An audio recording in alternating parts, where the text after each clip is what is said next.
Събуждате ли се сковани сутрин, така както се събуждам и аз? Тогава нека ви покажа моя бърз, ефикасен и много практичен начин как се справям. Това е йога на малките движения, антиревматична гимнастика, която раздвижва течността в ставите и помага за по-добра мобилност. Може да бъде изпълнявана навсякъде, по всяко време, още дори рано сутрин в леглото, на стол или изправен. Сега ще ви покажа няколко упражнения. Нека да започнем. Аз ще ги направя на постелката, но вие може да ги направите на стол или сутрин в леглото. Ако ви е трудно да бъдете седнали, може да си приготвите възглавничка или един болстер. Аз съм си приготвила болстер, защото има на разположение в залата на Вита Рама. Настанявате се удобно, изпъвате краката напред, поемате дълбоко въздух, започваме да свиваме пръсти на краката. Правим повторенията по няколко пъти в едната или в другата посока. Продължаваме с глезени,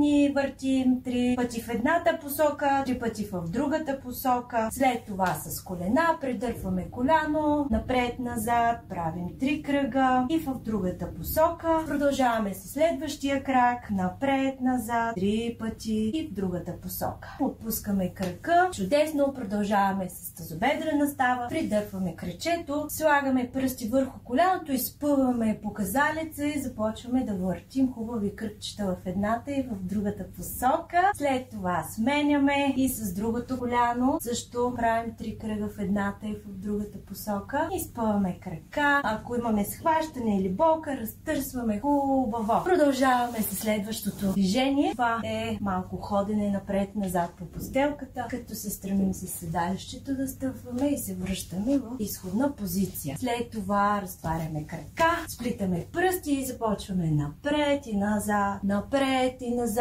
3 кръга надясно, хубаво раздвижваме кръста и талията и 3 кръга в другата посока. Чудесно! Събираме крака, изнасяме ръце напред и започваме ритмично да свиваме и разтягаме пръсти. След това правим 3 кръга от китки в другата посока. Длани нагоре към рамена. 3 повторения. Поставяме длани върху рамена и 3 кръга с лакти назад. Раздвижваме рамо и в обратна посока. 1, 2, 3. Отпускаме ръце. Брадичка към гърди, нагоре поглед. Не забравяме да дишаме. И ляво ухо към ляво рамо и дясно ухо към дясно рамо. Правим 3 пълни кръга посока часовникова стрелка. Дишваме, издишваме. Дишваме, издишваме. Обратна посока. Изправяме главата. Хващаме ушите, ушната мида и правим 3 кръга напред и 3 кръга назад. Чудесно, с пръстите на ръцете, масаж на целия скалп, като се акцентираме в точките, там където е врата и започва окосмението на главата, като бутончите натискаме и правим 3 кръга в едната, 3 кръга в другата посока. Чудесно, изтръскваме ръце и за да събудим лимфата, ще направим едни много хубави потупвания по цялото тяло.